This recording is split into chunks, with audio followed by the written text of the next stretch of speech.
todos os programas de jovens talentos desenvolvidos pelas equipes de Fórmula 1, o Red Bull Junior Team é disparado aquele que mais se destaca, tendo revelado nos últimos anos nomes como Sebastian Vettel, Daniel Ricciardo e Max Verstappen. Mas foi exatamente essa incrível sequência de acertos do olheiro da marca, o ex-piloto Helmut Marko, que fez subir o nível de exigência do programa, abreviando a permanência de outros pilotos talentosos. Alguns eram cortados depois de apenas um ano representando a marca. Outros dispensados por não serem claramente campeões em potencial. Hoje, aqui no primeiro stint, a gente vai relembrar pilotos talentosos que a Red Bull simplesmente jogou fora e que, campeões ou não, poderiam ter tido uma trajetória interessante e importante dentro da equipe. Se liga aí!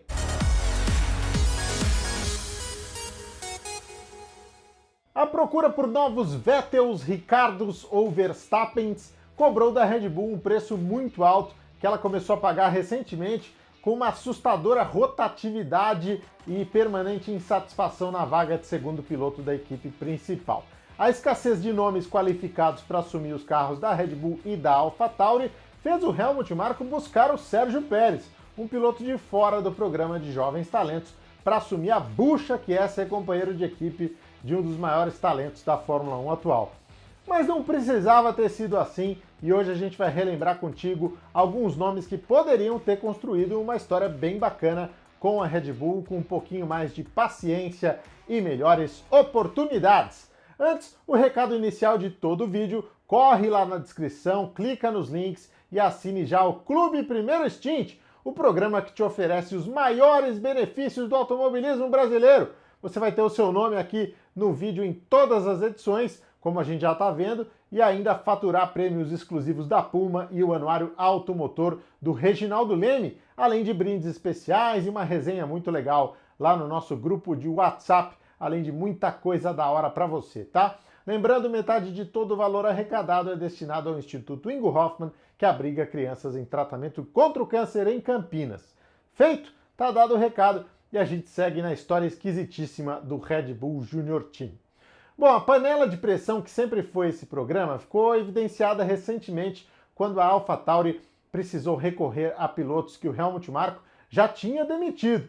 Casos do Daniil Kvyat, dispensado em 2017, recontratado em 2019 e demitido de novo em 2020, e o Brandon Hartley, que acabou tendo uma oportunidade na Fórmula 1 7 anos depois de ser liberado do contrato. Um comportamento meio maluco que envolveu inclusive um brasileiro, o Sérgio Sete Câmara. O Sérgio assinou contrato com a Red Bull em 2016, quando tinha apenas 17 anos de idade. Chegou a testar um carro da Toro Rosso na época, o que fez dele o brasileiro mais jovem da história a pilotar um Fórmula 1, mas ao final de uma única temporada foi dispensado.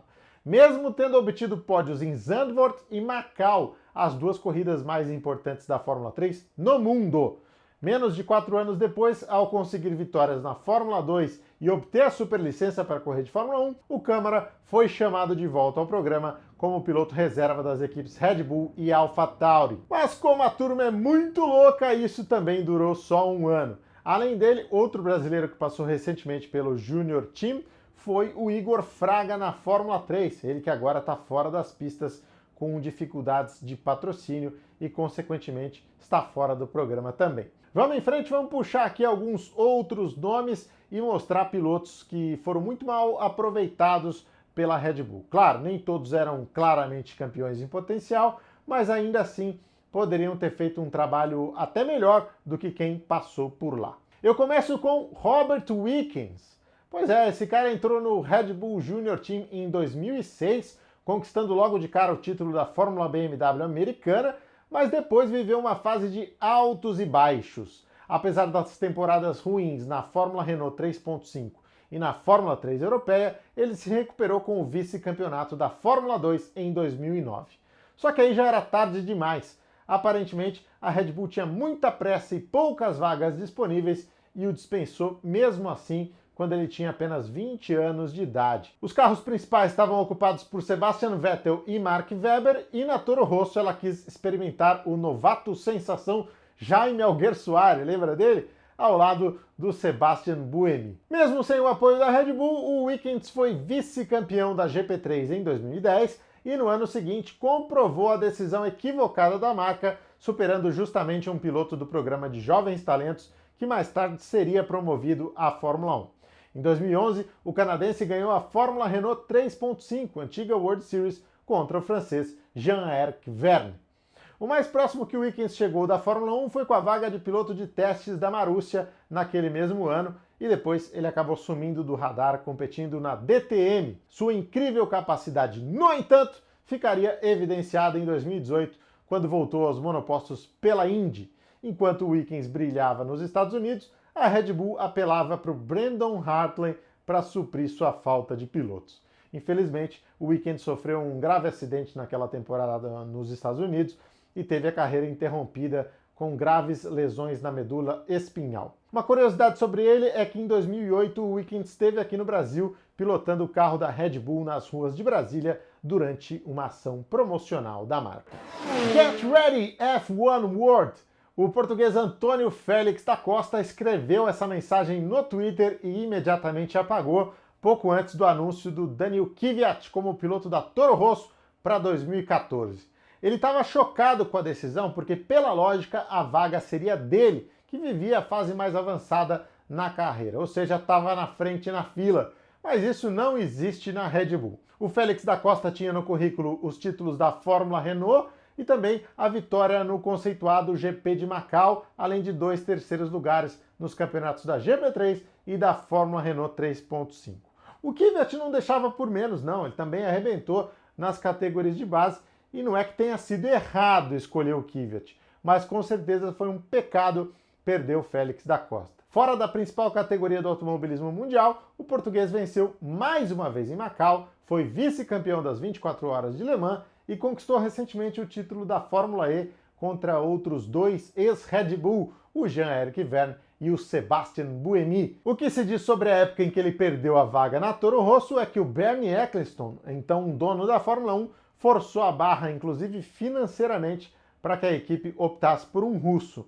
Longe de ser coincidência, 2014 marcou a estreia do GP da Rússia no calendário, com muita grana entrando no caixa da Fórmula 1. Politicamente, então, o Kvyat valia muito mais do que o Félix da Costa no mercado. Esse foi um vacilo grande da parte deles, não tem nenhuma dúvida disso, mas por enquanto a gente está falando de caras que eram boas promessas, né? Mas que nunca chegaram a ter chance de mostrar potencial na Fórmula 1. Agora, talvez a grande falha da Red Bull em todos esses anos tenha sido deixar escapar o Carlos Sainz Jr., promovido à categoria em 2015 como companheiro de equipe do Max Verstappen lá na Toro Rosso, na época até formando a dupla mais jovem de todos os tempos, né?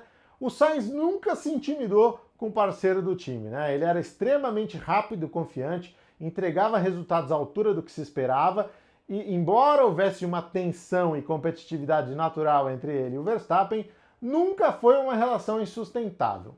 Portanto, não é absurdo pensar nos dois juntos hoje na Red Bull. Só que depois de ver o Max alçado ao time principal ainda no início de 2016, o Carlos se sentiu escanteado e com poucas perspectivas de crescer na carreira se permanecesse ali.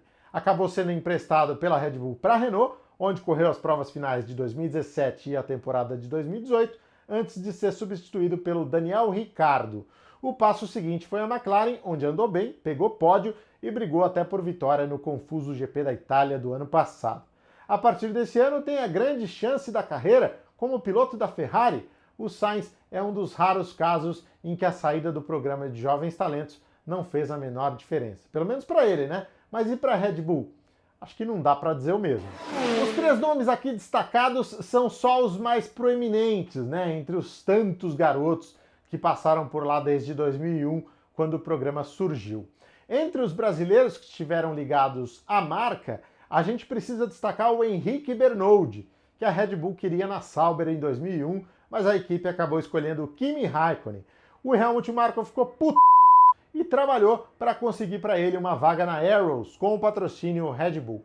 Nessa mesma época, a Red Bull também apoiava o Ricardo Maurício, que hoje é tricampeão brasileiro de Stock Car, mas nunca teve a oportunidade na Fórmula 1, já que ainda era o início do programa e nem equipe própria a Red Bull tinha. Também rolou uma expectativa muito grande em relação ao Pedro Bianchini, que era um bom piloto de kart aqui no Brasil e foi para a Europa com apoio da Red Bull, mas infelizmente teve a carreira prejudicada por um grave acidente na Fórmula BMW e não seguiu adiante. Outro que recebeu apoio da marca foi o Felipe Nasser. Embora ele nunca tenha assinado um contrato de longa duração ou feito parte oficialmente do programa, por pura opção, né, já que ele conhecia o esquema complexo lá do Red Bull Junior Team, o Felipe teve apoio da Red Bull durante a campanha dele rumo ao título da Fórmula BMW em 2009.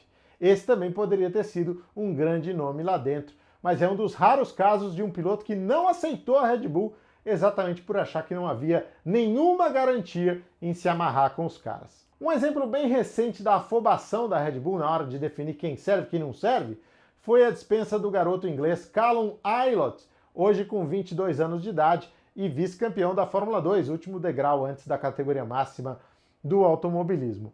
Longe da Red Bull, o Ilott agora é piloto do programa de desenvolvimento de talentos da Ferrari e aparece como primeiro da fila depois da promoção do Mick Schumacher. Em resumo, meus amigos, se o Helmut Marko pode ser aplaudido pela enorme capacidade de descobrir talentos ainda em fase muito inicial, é preciso dizer que ele também é responsável pela atual seca das equipes Red Bull e AlphaTauri, que parece ser momentânea, né? Já que temos alguns bons nomes aí surgindo na Fórmula 2 e na Fórmula 3. Se faltaram opções e ele ficou igual barata tonta aí buscando piloto, é só vasculhar a gaveta de contratos para perceber que não precisava ser assim. E você, lembra de outros bons nomes que a Red Bull desperdiçou? Deixa aí o seu comentário e participe com a gente. Se você gostou do vídeo, deixa o seu like, compartilhe e principalmente se inscreva no canal para seguir ajudando o Primeiro Stint a alcançar cada vez mais apaixonados por automobilismo e a fazer um trabalho cada vez melhor. O Primeiro Stint traz vídeos novos toda quinta-feira e ativando as notificações você também não perde nenhum material, tá bem? Da minha parte, um grande abraço e até semana que vem. Valeu!